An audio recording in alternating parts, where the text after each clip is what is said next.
Segundo a Bíblia, a origem dos conflitos entre Israel e seus vizinhos, incluindo a região hoje ocupada pelos palestinos, está profundamente ligada a histórias ancestrais, promessas divinas e disputas territoriais que remontam aos tempos dos patriarcas.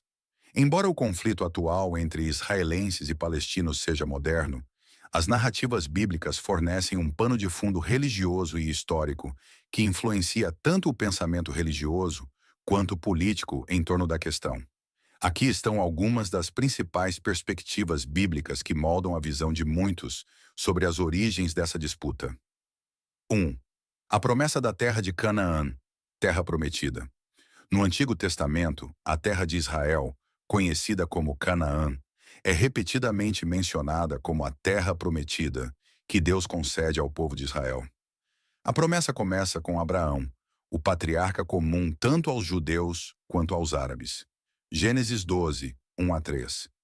Deus promete a Abraão que ele será o pai de uma grande nação e que seus descendentes herdarão a terra de Canaã. Então o Senhor disse a Abraão: Sai da tua terra, da tua parentela e da casa de teu pai, para a terra que eu te mostrarei.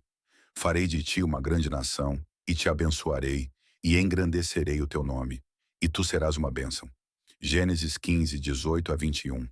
Deus faz uma aliança com Abraão, prometendo que sua descendência possuirá a terra desde o rio do Egito até o grande rio Eufrates. Esta promessa se torna um fundamento teológico para a reivindicação judaica à terra de Israel. Essa promessa é reafirmada aos filhos de Abraão, Isaque, Gênesis 20 e 6:3, e Jacó, Gênesis 28:13, e seus descendentes, os israelitas, que são considerados herdeiros legítimos dessa terra. 2. Ismael e Isaque. As origens da divisão entre judeus e árabes. A Bíblia conta da história dos dois filhos de Abraão, Ismael, filho de Agar, uma serva egípcia, e Isaque, filho de Sara, esposa de Abraão. Gênesis 16. Ismael é considerado o ancestral dos árabes. Embora ele não seja o herdeiro da promessa divina de Canaã, Deus também faz uma promessa a Agar de que Ismael se tornará o pai de uma grande nação. Gênesis 17, 21. No entanto, a aliança de Deus é estabelecida através de Isaque, filho de Sara, com quem Deus reafirma a promessa da terra prometida. Esta divisão entre Ismael e Isaque é vista por muitos estudiosos como uma representação simbólica das futuras tensões entre os descendentes de Ismael, associados aos árabes, e os descendentes de Isaque, associados aos israelitas. Terceira conquista de Canaã por Josué. A Bíblia descreve a entrada dos israelitas na terra prometida após o êxodo do Egito, sob a liderança de Josué. Deus ordena a conquista de Canaã, que era habitada por várias nações cananeias. Josué 1, 2 a 6. Deus dá instruções a Josué para tomar posse da terra prometida a seus antepassados.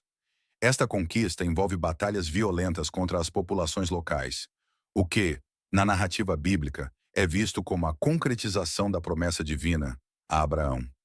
Josué 6 a 12. A conquista de cidades como Jericó e Ai simboliza o estabelecimento de Israel na terra prometida, mas também marca o início de disputas territoriais e conflitos com os povos vizinhos que continuariam ao longo da história bíblica. Quarto, conflitos com os filisteus. Os filisteus, mencionados muitas vezes na Bíblia, habitavam a região costeira da atual faixa de Gaza. Eles são um dos principais inimigos de Israel no Antigo Testamento. 1 Samuel 17. A famosa história de Davi e Golias retrata uma batalha entre o futuro rei de Israel, Davi, e o gigante filisteu Golias, representando a luta contínua entre Israel e seus vizinhos. Os filisteus são frequentemente associados à origem dos palestinos modernos, embora essa conexão seja mais simbólica do que histórica. No entanto, a história dos filisteus na Bíblia reforça a ideia de um conflito territorial e cultural entre os habitantes locais e os israelitas. 5. A centralidade de Jerusalém. A cidade de Jerusalém tem um papel central na narrativa bíblica e continua a ser um dos principais pontos de discórdia no conflito israelense-palestino moderno. Segundo Samuel 5, 6 a 10. O rei Davi conquista Jerusalém e a transforma na capital do reino de Israel. A cidade se torna o centro espiritual e político do povo judeu. Um rei 6, seu filho, o rei Salomão, constrói o primeiro templo em Jerusalém, solidificando a importância religiosa da cidade para o judaísmo. O templo se torna o local mais sagrado para os judeus, onde o culto a Deus é centralizado. Essa conexão profunda com Jerusalém faz parte da reivindicação judaica sobre a cidade, enquanto, para os muçulmanos, Jerusalém também é sagrada por abrigar o Domo da Rocha e a Mesquita de Al-Aqsa, o terceiro lugar mais sagrado do Islã. Sexta, profecias de retorno e reconstrução. Ao longo do Antigo Testamento, após a destruição do primeiro e do segundo templo e o exílio dos judeus, há diversas profecias que falam sobre o retorno dos judeus à sua terra. Ezequiel 37, 21 a 22. Eu os reunirei de todas as nações e os trarei de volta para sua própria terra. Eu os farei uma nação na terra, nos montes de Israel. Esta e outras profecias alimentam a ideia de que a restauração de Israel seria cumprida pelo retorno dos judeus à terra prometida. Essa crença é fundamental para o sionismo religioso, que vê o estabelecimento moderno do Estado de Israel como o cumprimento dessas profecias bíblicas. 7. Interpretações religiosas contemporâneas. Muitos líderes religiosos e políticos judeus veem o estabelecimento de Israel em 1948 e o controle sobre Jerusalém em 1967, após a Guerra dos 6 Dias, como o cumprimento das promessas bíblicas.